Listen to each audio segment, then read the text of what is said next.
Tale of Two Cities by Charles Dickens. Book the Second, The Golden Thread. Chapter 15. Knitting.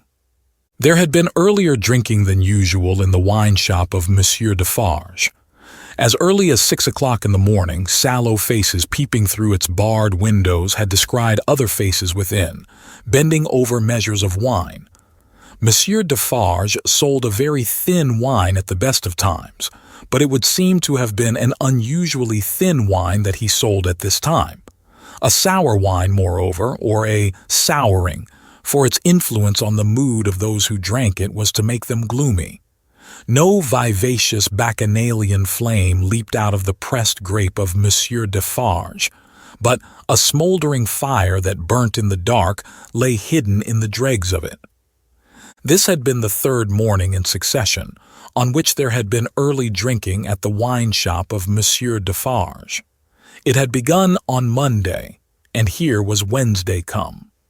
There had been more of early brooding than drinking, for many men had listened and whispered and slunk about there from the time of the opening of the door, who could not have laid a piece of money on the counter to save their souls. These were to the full as interested in the place, however, as if they could have commanded whole barrels of wine, and they glided from seat to seat and from corner to corner, swallowing talk in lieu of drink, with greedy looks. Notwithstanding an unusual flow of company, the master of the wine shop was not visible. He was not missed, for nobody who crossed the threshold looked for him, nobody asked for him, nobody wondered to see only Madame Defarge in her seat, presiding over the distribution of wine, with a bowl of battered small coins before her, as much defaced and beaten out of their original impress as the small coinage of humanity from whose ragged pockets they had come. A suspended interest and a prevalent absence of mind were perhaps observed by the spies who looked in at the wine shop, as they looked in at every place high and low from the king's palace to the criminal's jail. Games at cards languished, players at dominoes musingly built towers with them. Drinkers drew figures on the tables with spilt drops of wine. Madame Defarge herself picked out the pattern on her sleeve with her toothpick, and saw and heard something inaudible and invisible a long way off. Thus, Saint Antoine in this vinous feature of his, until midday. It was high noontide when two dusty men passed through his streets and under his swinging lamps, of whom one was Monsieur Defarge, the other a mender of roads in a blue cap. All adust and athirst, the two entered the wine shop. Their arrival had lighted a kind of fire in the breast of Saint Antoine, fast spreading as they came along, which stirred and flickered in flames of faces at most doors and windows. Yet no one had followed them, and no man spoke when they entered the wine shop, though the eyes of every man there were turned upon them. "Good day, gentlemen," said Monsieur Defarge. It may have been a signal for loosening the general tongue. It elicited an answering chorus of "Good day." "It is bad weather, gentlemen," said Defarge, shaking his head. Upon which every man looked at his neighbor, and then all cast down their eyes and sat silent, except one man who got up and went out. "My wife," said Defarge aloud, addressing Madame Defarge, "I have traveled certain leagues with this good mender of roads called Jacques.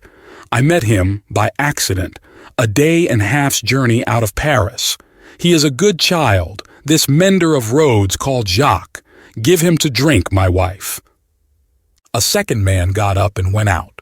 Madame Defarge set wine before the mender of roads called Jacques, who doffed his blue cap to the company and drank. In the breast of his blouse he carried some coarse dark bread. He ate of this between whiles and sat munching and drinking near Madame Defarge's counter. A third man got up and went out. Defarge refreshed himself with a draught of wine, but he took less than was given to the stranger, as being himself a man to whom it was no rarity, and stood waiting until the countryman had made his breakfast. He looked at no one present, and no one now looked at him, not even Madame Defarge, who had taken up her knitting and was at work. "Have you finished your repast, friend?" he asked, in due season. "Yes, thank you." "Come then. You shall see the apartment that I told you could occupy. It will suit you to a marvel." Out of the wine shop into the street, out of the street into a courtyard, out of the courtyard up a steep staircase, out of the staircase into a garret. Formerly the garret where a white-haired man sat on a low bench, stooping forward and very busy, making shoes. No white-haired man was there now, but the 3 men were there who had gone out of the wine shop singly. And between them and the white-haired man afar off was the one small link that they had once looked in at him through the chinks in the wall.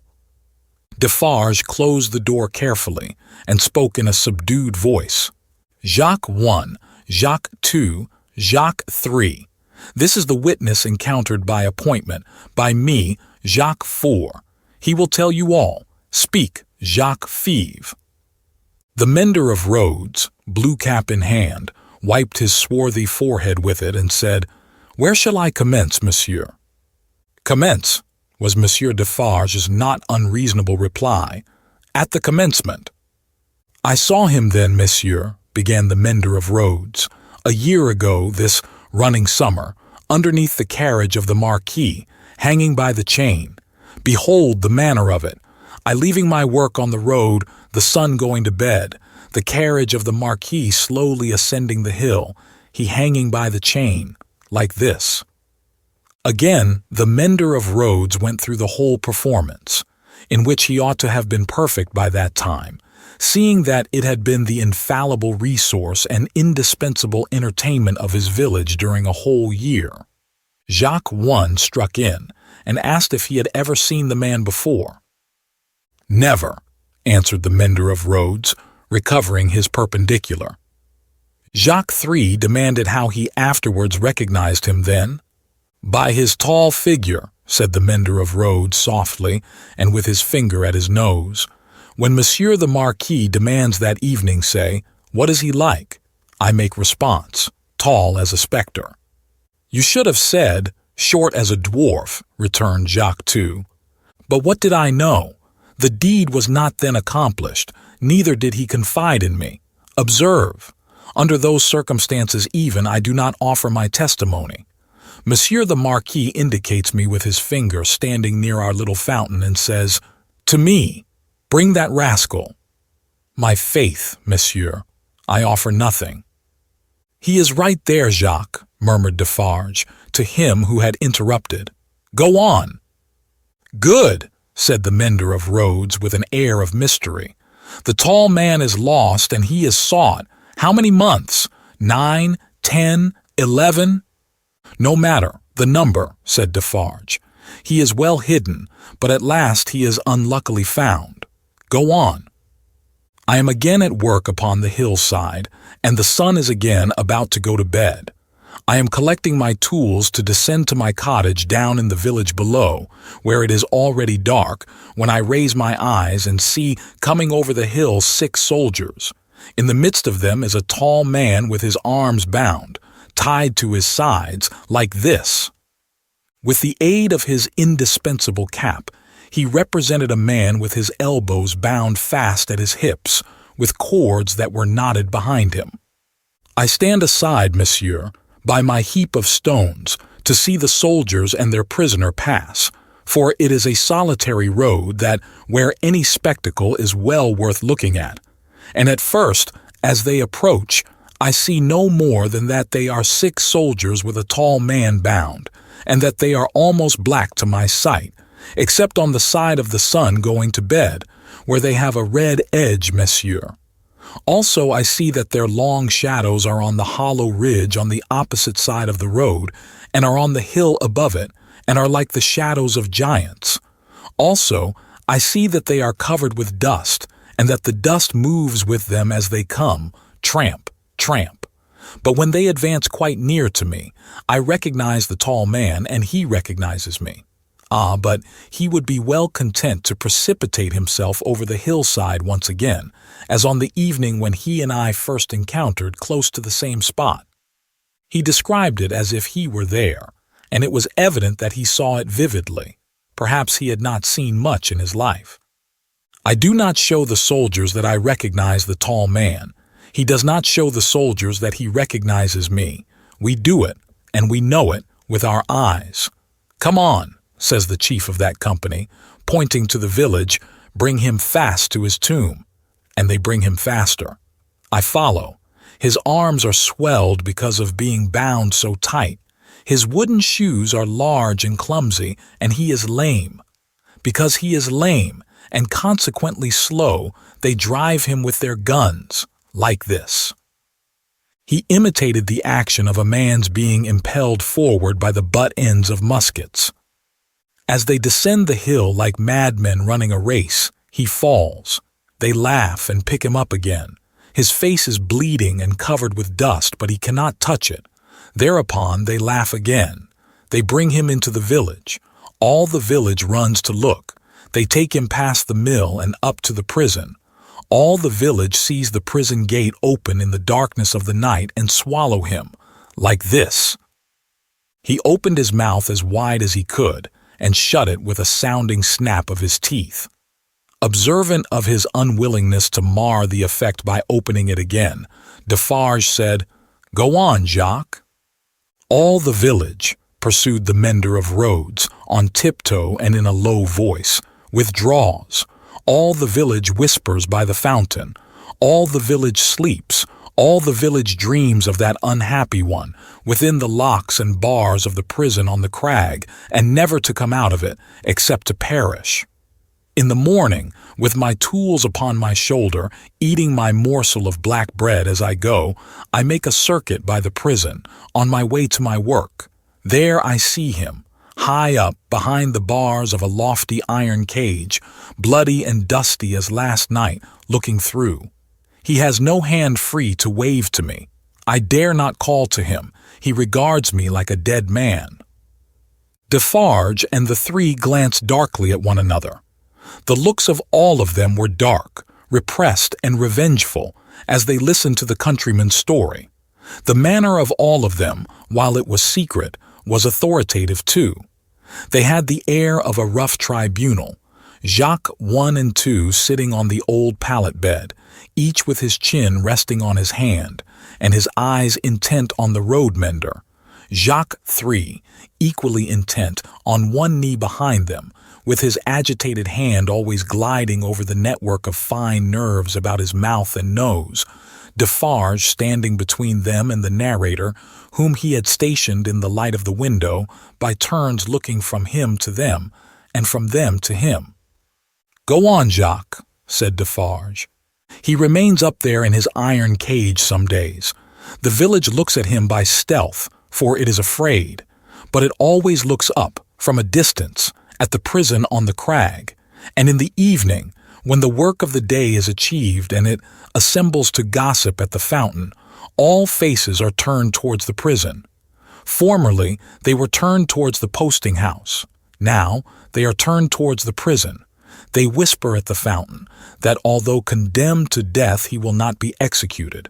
They say that petitions have been presented in Paris, showing that he was enraged and made mad by the death of his child. They say that a petition has been presented to the king himself. What do I know? It is possible. Perhaps yes, perhaps no." "Listen then, Jacques," number 1 of that name sternly interposed. "Know that a petition was presented to the king and queen. All here, yourself excepted, saw the king take it in his carriage in the street, sitting beside the queen. It is Defarge whom you see here, who, at the hazard of his life, darted out before the horses with the petition in his hand." "And once again listen, Jacques," said the kneeling number 3, his fingers ever wandering over and over those fine nerves, with a strikingly greedy air, as if he hungered for something that was neither food nor drink. The guard, horse and foot, surrounded the petitioner and struck him blows. "You hear?" "I hear, monsieur." "Go on, then," said Defarge. Again, "On the other hand, they whisper at the fountain," resumed the countryman, "that he is brought down into our country to be executed on the spot, and that he will very certainly be executed. They even whisper that because he has slain Monseigneur, and because Monseigneur was the father of his tenants, serfs, what you will, he will be executed as a parricide. One old man says at the fountain that his right hand, armed with the knife, will be burnt off before his face, that into wounds which will be made in his arms, his breast, and his legs, there will be poured boiling oil, melted lead, hot resin, wax, and sulfur. Finally, that he will be torn limb from limb by 4 strong horses. That old man says all this was actually done to a prisoner who made an attempt on the life of the late king, Louis XV. But how do I know if he lies? I am not a scholar. Listen once again, then, Jacques, said the man with the restless hand and the craving air. The name of that prisoner was Damien, and it was all done in open day, in the open streets of this city of Paris, and nothing was more noticed in the vast concourse that saw it done than the crowd of ladies of quality and fashion, who were full of eager attention to the last, Jacques, prolonged until nightfall, when he had lost 2 legs and an arm and still breathed. And it was done. Why, how old are you? 35, said the mender of roads, who looked 60. It was done when you were more than 10 years old. You might have seen it. Enough, said Defarge with grim impatience. Long live the devil. Go on. Well, some whisper this, some whisper that. They speak of nothing else. Even the fountain appears to fall to that tune. At length, on Sunday night, when all the village is asleep, come soldiers, winding down from the prison, and their guns ring on the stones of the little street. Workmen dig, workmen hammer, soldiers laugh and sing. In the morning, by the fountain, there is raised a gallows 40 feet high, poisoning the water. The mender of roads looked through rather than at the low ceiling, and pointed as if he saw the gallows somewhere in the sky. All work is stopped. All assemble there. Nobody leads the cows out. The cows are there with the rest. At midday, the roll of drums. Soldiers have marched into the prison in the night, and he is in the midst of many soldiers. He is bound as before, and in his mouth there is a gag, tied so, with a tight string making him look almost as if he laughed. He suggested it by creasing his face with his 2 thumbs from the corners of his mouth to his ears. On the top of the gallows is fixed the knife, blade upwards with its point in the air. He is hanged there 40 feet high, and is left hanging, poisoning the water. They looked at one another as he used his blue cap to wipe his face, on which the perspiration had started afresh while he recalled the spectacle. It is frightful, monsieur. How can the women and the children draw water? Who can gossip of an evening under that shadow? Under it, have I said? When I left the village, Monday evening, as the sun was going to bed, and looked back from the hill, the shadow struck across the church, across the mill, across the prison, seemed to strike across the earth, monsieur, to where the sky rests upon it. The hungry man gnawed one of his fingers as he looked at the other 3, and his finger quivered with the craving that was on him. That's all, monsieur. I left at sunset, as I had been warned to do, and I walked on that night and half next day until I met, as I was warned I should, this comrade. With him I came on, now riding and now walking through the rest of yesterday and through last night, and here you see me. After a gloomy silence, the first Jacques said, "Good. You have acted and recounted faithfully. Will you wait for us a little, outside the door?" "Very willingly," said the mender of roads, whom Defarge escorted to the top of the stairs, and leaving seated there, returned. The 3 had risen, and their heads were together when he came back to the garret. "How say you, Jacques?" demanded number 1. "To be registered?" "To be registered, as doomed to destruction," returned Defarge. "Magnificent!" croaked the man with the craving. "The chateau and all the race?" inquired the first. "The chateau and all the race," returned Defarge. "Extermination." The hungry man repeated in a rapturous croak, "Magnificent," and began gnawing another finger. "Are you sure," asked Jacques too of Defarge, "that no embarrassment can arise from our manner of keeping the register? Without doubt it is safe, for no one beyond ourselves can decipher it. But shall we always be able to decipher it? Or, I ought to say, will she?" "Jacques," returned Defarge, drawing himself up, "if Madame my wife undertook to keep the register in her memory alone, she would not lose a word of it, not a syllable of it.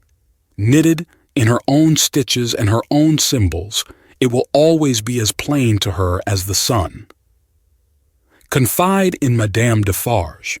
It would be easier for the weakest poltroon that lives to erase himself from existence than to erase one letter of his name or crimes from the knitted register of Madame Defarge." There was a murmur of confidence and approval, and then the man who hungered asked, "Is this rustic to be sent back soon?" "I hope so. He is very simple. Is he not a little dangerous?" "He knows nothing," said Defarge. "At least nothing more than would easily elevate himself to a gallows of the same height. I charge myself with him.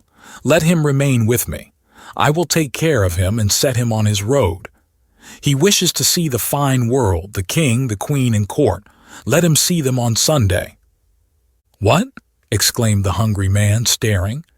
"Is it a good sign that he wishes to see royalty and nobility?" "Jacques," said Defarge, "judiciously show a cat milk, if you wish her to thirst for it. Judiciously show a dog his natural prey if you wish him to bring it down one day." Nothing more was said, and the mender of roads, being found already dozing on the topmost stair, was advised to lay himself down on the pallet bed and take some rest. He needed no persuasion, and was soon asleep. Worse quarters than Defarge's wine shop could easily have been found in Paris for a provincial slave of that degree. Saving for a mysterious dread of Madame by which he was constantly haunted, his life was very new and agreeable. But Madame sat all day at her counter, so expressly unconscious of him, and so particularly determined not to perceive that his being there had any connection with anything below the surface, that he shook in his wooden shoes whenever his eye lighted on her. For he contended with himself that it was impossible to foresee what that lady might pretend next, and he felt assured that if she should take it into her brightly ornamented head to pretend that she had seen him do a murder, and afterwards flay the victim, she would infallibly go through with it until the play was played out. Therefore, when Sunday came, the mender of roads was not enchanted, though he said he was, to find that Madame was to accompany Monsieur and himself to Versailles. It was additionally disconcerting to have Madame knitting all the way there, in a public conveyance. It was additionally disconcerting yet to have Madame in the crowd in the afternoon, still with her knitting in her hands as the crowd waited to see the carriage of the king and queen. "You work hard, Madame," said a man near her. "Yes," answered Madame Defarge, "I have a good deal to do." "What do you make, Madame?" "Many things." "For instance?" "For instance," returned Madame Defarge composedly, "shrouds." The man moved a little further away as soon as he could, and the mender of roads fanned himself with his blue cap, feeling it mightily close and oppressive. If he needed a king and queen to restore him, he was fortunate in having his remedy at hand. For soon the large-faced king and the fair-faced queen came in their golden coach, attended by the shining bull's eye of their court, a glittering multitude of laughing ladies and fine lords, and in jewels and silks and powder and splendor and elegantly spurning figures and handsomely disdainful faces of both sexes, the mender of roads bathed himself, so much to his temporary intoxication that he cried, "Long live the king! Long live the queen! Long live everybody and everything!" as if he had never heard of ubiquitous Jacques in his time. Then there were gardens, courtyards, terraces, fountains, green banks, more king and queen, more bullseye, more lords and ladies, more long live they all, until he absolutely wept with sentiment. During the whole of this scene, which lasted some 3 hours, he had plenty of shouting and weeping and sentimental company, and throughout Defarge held him by the collar, as if to restrain him from flying at the objects of his brief devotion and tearing them to pieces. "Bravo!" said Defarge, clapping him on the back when it was over, like a patron. "You are a good boy." The mender of roads was now coming to himself, and was mistrustful of having made a mistake in his late demonstrations. But no. "You are the fellow we want," said Defarge in his ear. "You make these fools believe that it will last forever. Then they are the more insolent, and it is the nearer ended." "Hey!" cried the mender of roads reflectively. "That's true. These fools know nothing.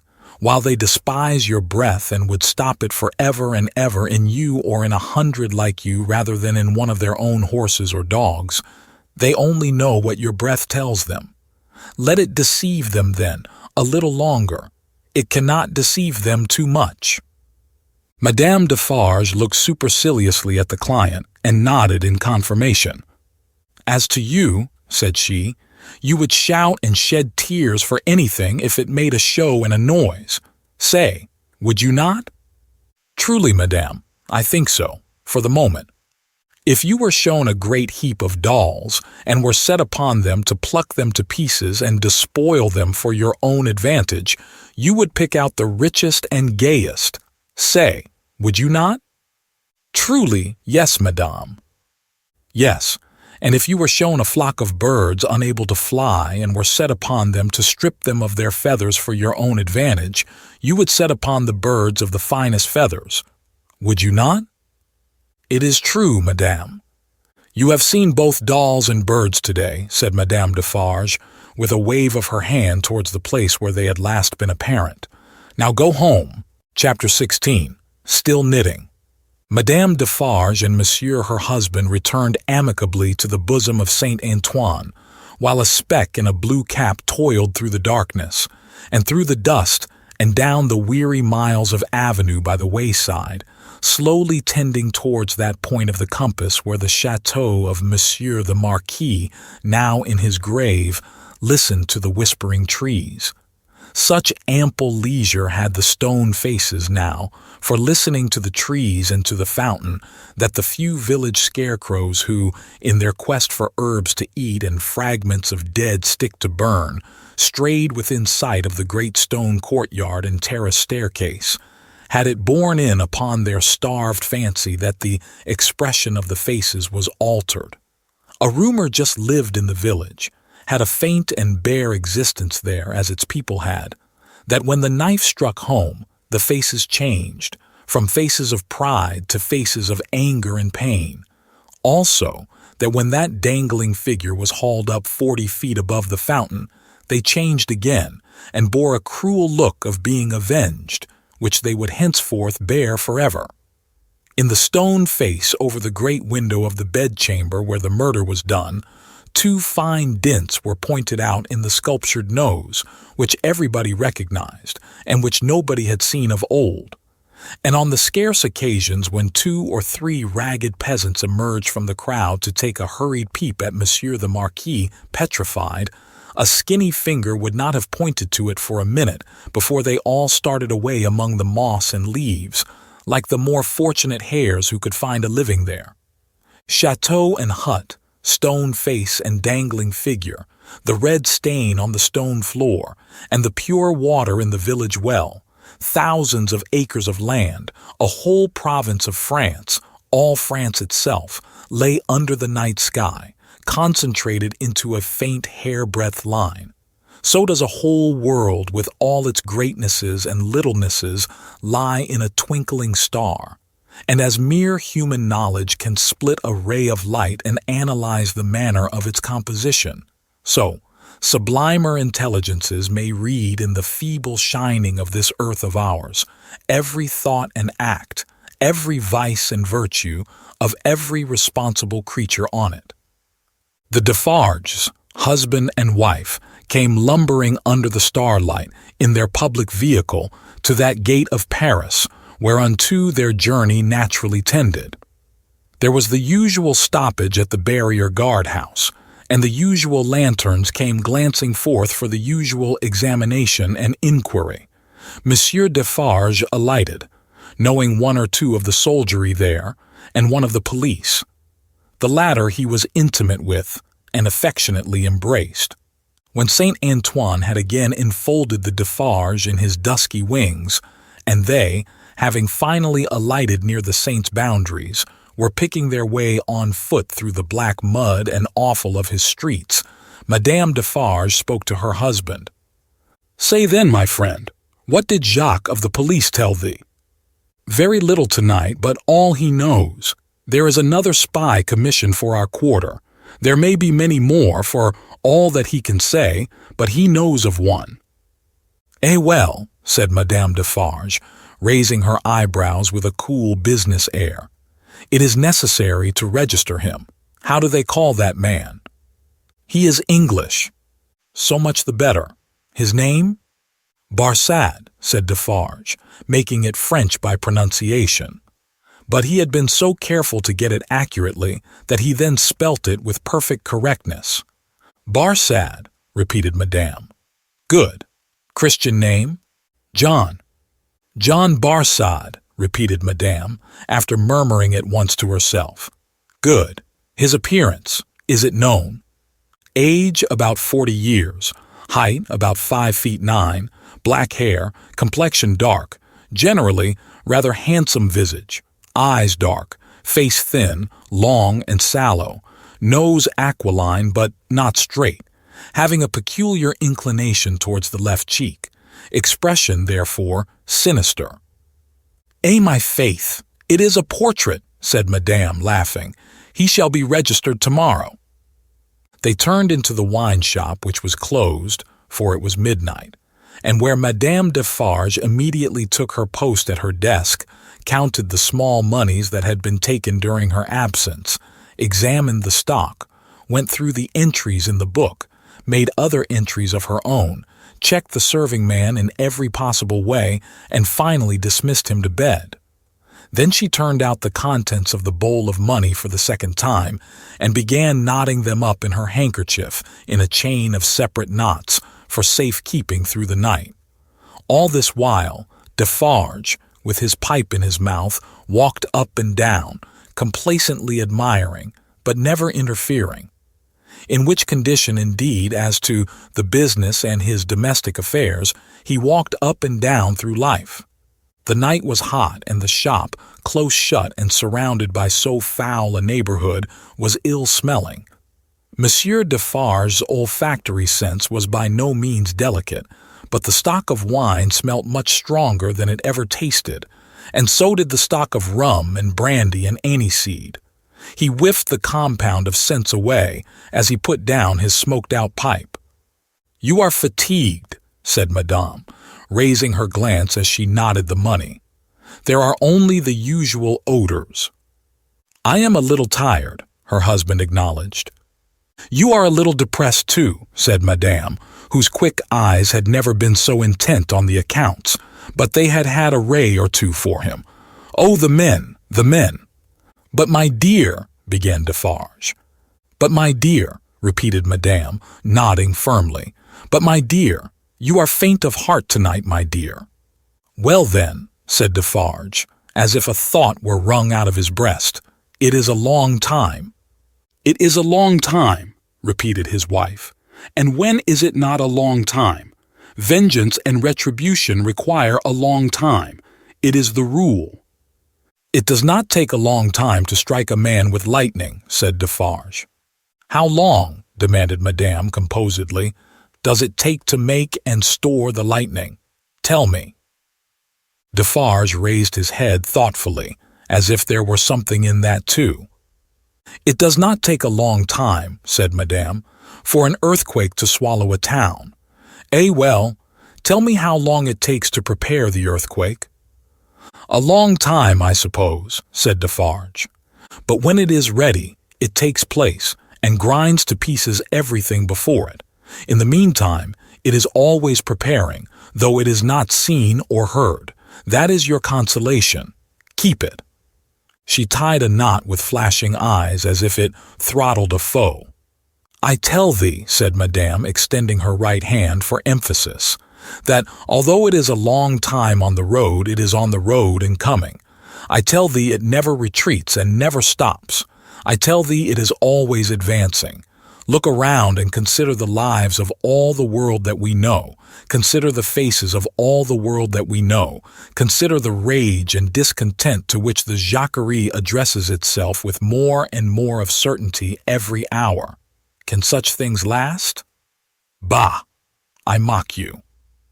"My brave wife," returned Defarge, standing before her with his head a little bent, and his hands clasped at his back, like a docile and attentive pupil before his catechist. "I do not question all this, but it has lasted a long time, and it is possible, you know well, my wife, it is possible, that it may not come during our lives." "Eh well, how then?" demanded Madame, tying another knot as if there were another enemy strangled. "Well," said Defarge, with a half-complaining and half-apologetic shrug, "we shall not see the triumph." "We shall have helped it," returned Madame with her extended hand in strong action. "Nothing that we do is done in vain. I believe, with all my soul, that we shall see the triumph. But even if not, even if I knew certainly not, show me the neck of an aristocrat and tyrant, and still I would—" Then Madame, with her teeth set, tied a very terrible knot indeed. "Hold!" cried Defarge, reddening a little as if he felt charged with cowardice. "I too, my dear, will stop at nothing.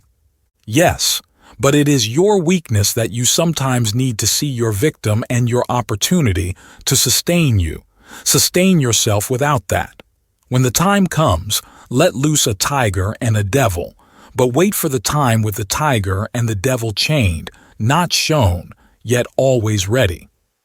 Madame enforced the conclusion of this piece of advice by striking her little counter with her chain of money as if she knocked its brains out, and then gathering the heavy handkerchief under her arm in a serene manner and observing that it was time to go to bed.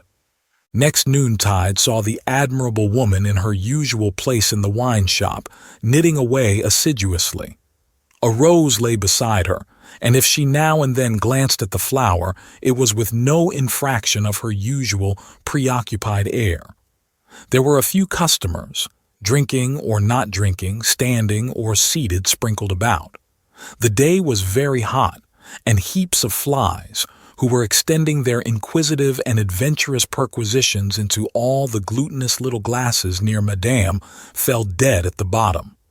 Their decease made no impression on the other flies out promenading, who looked at them in the coolest manner, as if they themselves were elephants or something as far removed, until they met the same fate. Curious to consider how heedless flies are. Perhaps they thought as much at court that sunny summer day. A figure entering at the door threw a shadow on Madame Defarge, which she felt to be a new one. She laid down her knitting and began to pin her rose in her headdress before she looked at the figure. It was curious.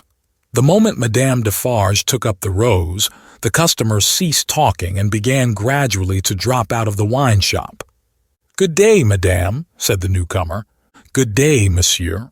She said it aloud, but added to herself as she resumed her knitting. "Ha! Good day.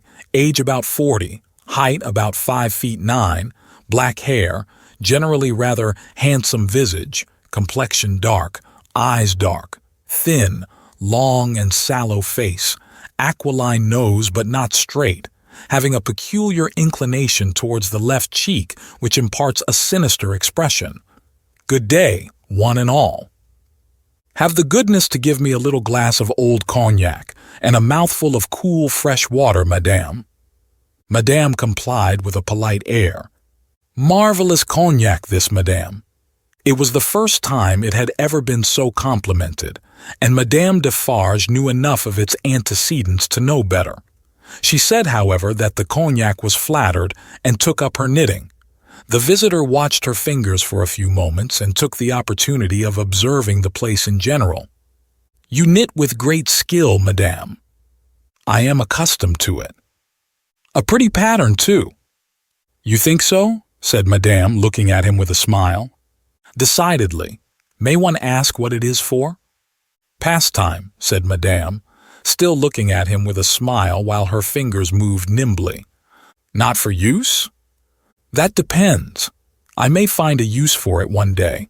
If I do, well," said madame, drawing a breath and nodding her head with a stern kind of coquetry, "I'll use it." It was remarkable, but the taste of Saint Antoine seemed to be decidedly opposed to a rose on the headdress of Madame Defarge. Two men had entered separately and had been about to order drink, when, catching sight of that novelty, they faltered, made a pretense of looking about as if for some friend who was not there, and went away. Nor, of those who had been there when this visitor entered, was there one left. They had all dropped off. The spy had kept his eyes open but had been able to detect no sign. They had lounged away in a poverty-stricken, purposeless, accidental manner, quite natural and unimpeachable. "John," thought madame, checking off her work as her fingers knitted and her eyes looked at the stranger, "stay long enough, and I shall knit barsad before you go." "You have a husband, madame?" "I have." "Children?"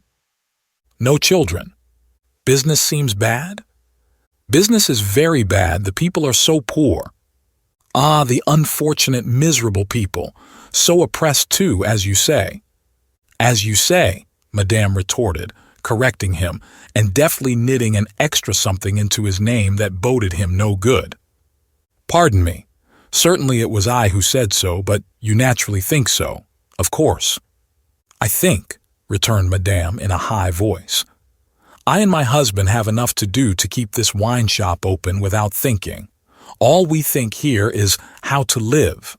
That is the subject we think of, and it gives us, from morning to night, enough to think about, without embarrassing our heads concerning others. I think for others?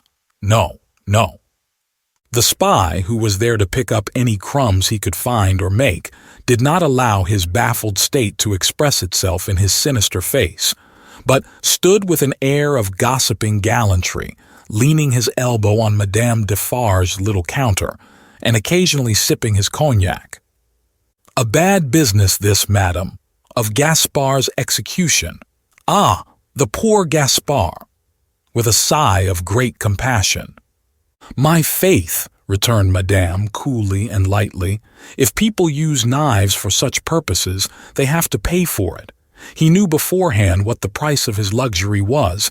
He has paid the price." "I believe," said the spy, dropping his soft voice to a tone that invited confidence and expressing an injured revolutionary susceptibility in every muscle of his wicked face, "I believe there is much compassion and anger in this neighborhood, touching the poor fellow, between ourselves." "Is there?" asked madame vacantly. "Is there not?" "Here is my husband," said Madame Defarge. As the keeper of the wine shop entered at the door, the spy saluted him by touching his hat and saying, with an engaging smile, "Good day, Jacques." Defarge stopped short and stared at him. "Good day, Jacques," the spy repeated, with not quite so much confidence or quite so easy a smile under the stare. "You deceive yourself, monsieur," returned the keeper of the wine shop. "You mistake me for another. That is not my name. I am Ernest Defarge." "It is all the same," said the spy airily, but discomfited too. "Good day." "Good day," answered Defarge dryly. "I was saying to madame with whom I had the pleasure of chatting when you entered, that they tell me there is, and no wonder, much sympathy and anger in Saint Antoine, touching the unhappy fate of poor Gaspard." "No one has told me so," said Defarge, shaking his head. "I know nothing of it." Having said it, he passed behind the little counter and stood with his hand on the back of his wife's chair, looking over that barrier at the person to whom they were both opposed, and whom either of them would have shot with the greatest satisfaction. The spy, well used to his business, did not change his unconscious attitude, but drained his little glass of cognac, took a sip of fresh water, and asked for another glass of cognac. Madame Defarge poured it out for him, took to her knitting again, and hummed a little song over it. "You seem to know this quarter well, that is to say, better than I do," observed Defarge. "Not at all, but I hope to know it better. I am so profoundly interested in its miserable inhabitants." "Ha!" muttered Defarge. "The pleasure of conversing with you, Monsieur Defarge, recalls to me," pursued the spy, "that I have the honor of cherishing some interesting associations with your name." "Indeed," said Defarge, with much indifference. "Yes, indeed. When Dr. Manette was released, you, his old domestic, had the charge of him, I know. He was delivered to you. You see, I am informed of the circumstances." "Such is the fact, certainly," said Defarge. He had had it conveyed to him in an accidental touch of his wife's elbow as she knitted and warbled that he would do best to answer, but always with brevity. "It was to you," said the spy, "that his daughter came, and it was from your care that his daughter took him, accompanied by a neat brown monsieur. How is he called? In a little wig, Laurie, of the Bank of Telson and Company, over to England." "Such is the fact," repeated Defarge. "Very interesting remembrances," said the spy. "I have known Dr. Manette and his daughter in England." "Yes?" said Defarge. "You don't hear much about them now?" said the spy. "No," said Defarge. "In effect," Madame struck in, looking up from her work and her little song, "we never hear about them. We receive the news of their safe arrival and perhaps another letter or perhaps two, but since then they have gradually taken their road in life, we, ours, and we have held no correspondence." "Perfectly so, Madame," replied the spy. "She is going to be married." "Going," echoed Madame. "She was pretty enough to have been married long ago. You English are cold, it seems to me." "Oh, you know I am English." "I perceive your tongue is," returned Madame, "and what the tongue is, I suppose the man is." He did not take the identification as a compliment, but he made the best of it and turned it off with a laugh. After sipping his cognac to the end, he added, "Yes, Miss Manette is going to be married, but not to an Englishman, to one who, like herself, is French by birth. And speaking of Gaspard, ah, poor Gaspard, it was cruel, cruel. It is a curious thing that she is going to marry the nephew of Monsieur the Marquis, for whom Gaspard was exalted to that height of so many feet. In other words, the present Marquis. But he lives unknown in England. He is no Marquis there. He is Mr. Charles Darnay. D'Aulnay is the name of his mother's family." Madame Defarge knitted steadily, but the intelligence had a palpable effect upon her husband. Do what he would behind the little counter as to the striking of a light and the lighting of his pipe, he was troubled, and his hand was not trustworthy. The spy would have been no spy if he had failed to see it or to record it in his mind.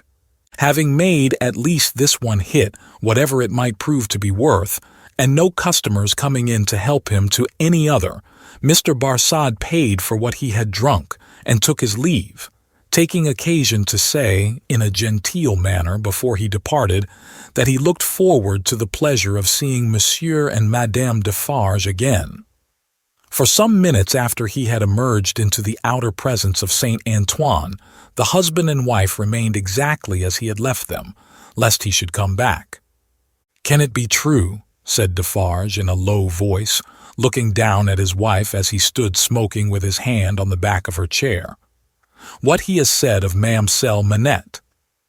"As he has said it," returned Madame, lifting her eyebrows a little, "it is probably false, but it may be true." "If it is," Defarge began and stopped. "If it is," repeated his wife. And if it does come, while we live to see it triumph, I hope for her sake destiny will keep her husband out of France." "Her husband's destiny," said Madame Defarge, with her usual composure, "will take him where he is to go, and will lead him to the end that is to end him. That is all I know. But it is very strange, now at least is it not very strange," said Defarge, rather pleading with his wife to induce her to admit it, "that, after all our sympathy for Monsieur her father and herself, her husband's name should be prescribed under your hand at this moment by the side of that infernal dog's who has just left us." "Stranger things than that will happen when it does come," answered Madame. "I have them both here, of a certainty, and they are both here for their merits. That is enough." She rolled up her knitting when she had said those words, and presently took the rose out of the handkerchief that was wound about her head. Either Saint Antoine had an instinctive sense that the objectionable decoration was gone, or Saint Antoine was on the watch for its disappearance. Howbeit, the saint took courage to lounge in very shortly afterwards, and the wine shop recovered its habitual aspect. In the evening, at which season of all others Saint Antoine turned himself inside out, and sat on doorsteps and window ledges, and came to the corners of vile streets and courts, for a breath of air, Madame Defarge, with her work in her hand, was accustomed to pass from place to place and from group to group. A missionary, there were many like her, such as the world will do well never to breed again. All the women knitted. They knitted worthless things, but the mechanical work was a mechanical substitute for eating and drinking. The hands moved for the jaws and the digestive apparatus. If the bony fingers had been still, the stomachs would have been more famine-pinched. But as the fingers went, the eyes went, and the thoughts. And as Madame Defarge moved on from group to group, all three went quicker and fiercer among every little knot of women that she had spoken with and left behind. Her husband smoked at his door, looking after her with admiration. "A great woman," said he, "a strong woman, a grand woman, a frightfully grand woman." Darkness closed around, and then came the ringing of church bells and the distant beating of the military drums in the palace courtyard, as the women sat knitting. Darkness encompassed them. Another darkness was closing in as surely, when the church bells, then ringing pleasantly in many an airy steeple over France, should be melted into thundering cannon, when the military drums should be beating to drown a wretched voice, that night all potent as the voice of power and plenty, freedom and life. So much was closing in about the women who sat knitting, that they their very selves were closing in around a structure yet unbuilt, where they were to sit knitting, counting dropping heads. Chapter 17. One night. Never did the sun go down with a brighter glory on the quiet corner in Soho than one memorable evening when the doctor and his daughter sat under the plane tree together. Never did the moon rise with a milder radiance over great London than on that night when it found them still seated under the tree and shone upon their faces through its leaves. Lucy was to be married tomorrow. She had reserved this last evening for her father, and they sat alone under the plane tree. "You are happy, my dear father?" "Quite, my child." They had said little, though they had been there a long time. When it was yet light enough to work and read, she had neither engaged herself in her usual work, nor had she read to him. She had employed herself in both ways, at his side under the tree, many and many a time. But this time was not quite like any other, and nothing could make it so. "And I am very happy tonight, dear father.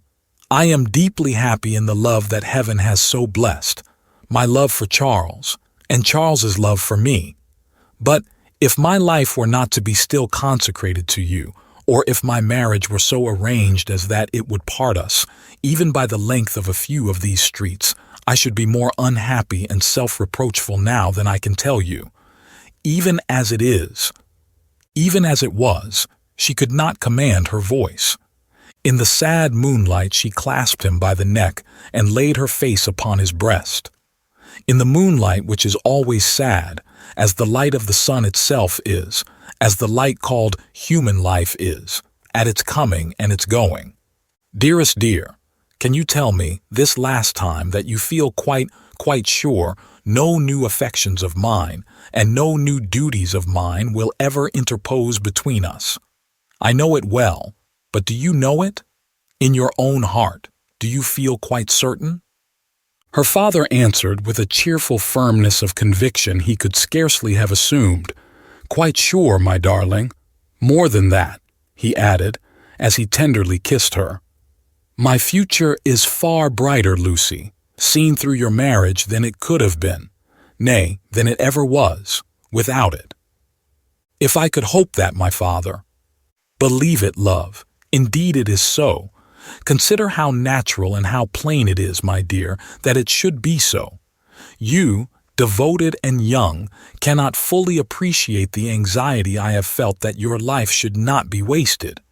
She moved her hand towards his lips, but he took it in his and repeated the word. Wasted, my child, should not be wasted, struck aside from the natural order of things, for my sake. Your unselfishness cannot entirely comprehend how much my mind has gone on this, but only ask yourself, how could my happiness be perfect while yours was incomplete? If I had never seen Charles, my father, I should have been quite happy with you. He smiled at her unconscious admission that she would have been unhappy without Charles, having seen him, and replied, My child, you did see him. And it is Charles. If it had not been Charles, it would have been another. Or, if it had been no other, I should have been the cause. And then the dark part of my life would have cast its shadow beyond myself and would have fallen on you. It was the first time, except at the trial, of her ever hearing him refer to the period of his suffering. It gave her a strange and new sensation while his words were in her ears, and she remembered it long afterwards. See, said the doctor of Beauvais, raising his hand towards the moon, I have looked at her from my prison window when I could not bear her light. I have looked at her when it has been such torture to me to think of her shining upon what I had lost, that I have beaten my head against my prison walls.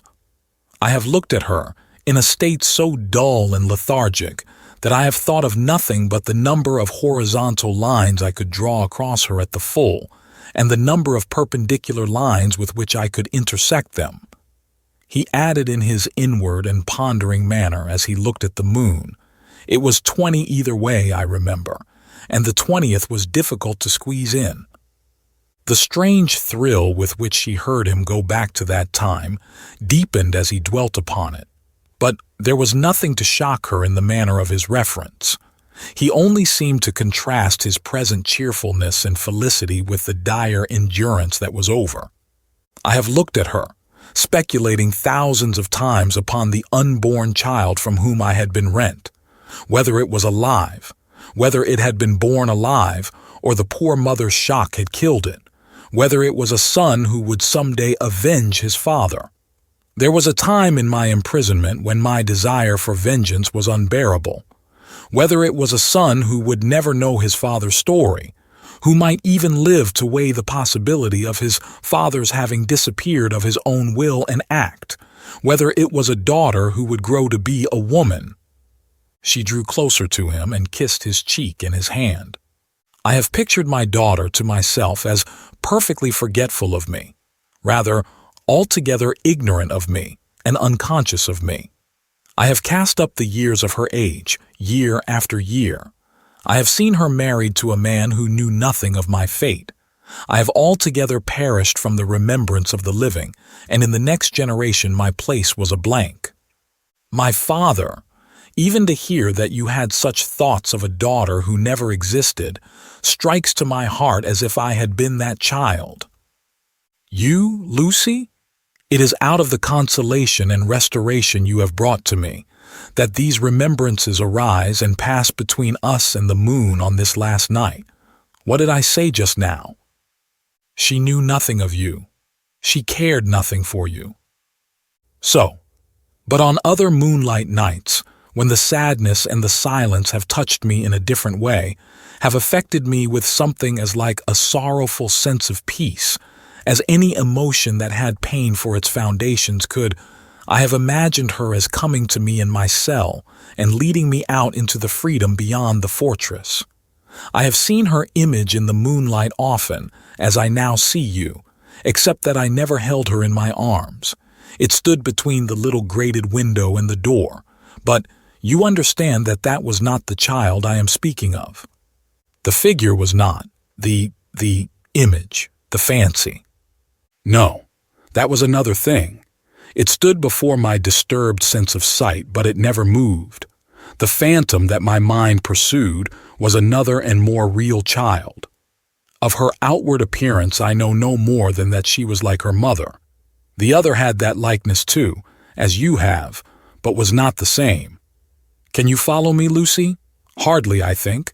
I doubt you must have been a solitary prisoner to understand these perplexed distinctions. His collected and calm manner could not prevent her blood from running cold, as he thus tried to anatomize his old condition. In that more peaceful state I have imagined her, in the moonlight, coming to me and taking me out to show me that the home of her married life was full of her loving remembrance of her lost father. My picture was in her room, and I was in her prayers. Her life was active, cheerful, useful, but my poor history pervaded it all. I was that child, my father. I was not half so good, but in my love that was I. And she showed me her children, said the doctor of Beauvais, and they had heard of me and had been taught to pity me. When they passed a prison of the state, they kept far from its frowning walls and looked up at its bars and spoke in whispers. She could never deliver me. I imagined that she always brought me back after showing me such things. But then, blessed with the relief of tears, I fell upon my knees and blessed her. I am that child, I hope, my father. Oh, my dear, will you bless me as fervently tomorrow? Lucy, I recall these old troubles in the reason that I have tonight for loving you better than words can tell, and thanking God for my great happiness. My thoughts, when they were wildest, never rose near the happiness that I have known with you and that we have before us. He embraced her, solemnly commended her to heaven, and humbly thanked heaven for having bestowed her on him. By and by, they went into the house. There was no one bidden to the marriage but Mr. Lorry. There was even to be no bridesmaid but the gaunt Miss Pross. The marriage was to make no change in their place of residence. They had been able to extend it by taking to themselves the upper rooms formerly belonging to the apocryphal invisible lodger, and they desired nothing more. Dr. Manette was very cheerful at the little supper. They were only 3 at table, and Miss Pross made the 3rd. He regretted that Charles was not there, was more than half disposed to object to the loving little plot that kept him away, and drank to him affectionately. So the time came for him to bid Lucy good night, and they separated. But in the stillness of the 3rd hour of the morning, Lucy came downstairs again and stole into his room, not free from unshaped fears, beforehand. All things, however, were in their places. All was quiet, and he lay asleep, his white hair picturesque on the untroubled pillow and his hands lying quiet on the coverlet. She put her needless candle in the shadow at a distance, crept up to his bed and put her lips to his, then leaned over him and looked at him. Into his handsome face the bitter waters of captivity had worn, but he covered up their tracks with a determination so strong that he held the mastery of them even in his sleep. A more remarkable face in its quiet, resolute, and guarded struggle with an unseen assailant was not to be beheld in all the wide dominions of sleep that night. She timidly laid her hand on his dear breast and put up a prayer that she might ever be as true to him as her love aspired to be, and as his sorrows deserved. Then she withdrew her hand and kissed his lips once more and went away. So the sunrise came, and the shadows of the leaves of the plane tree moved upon his face, as softly as her lips had moved in praying for him.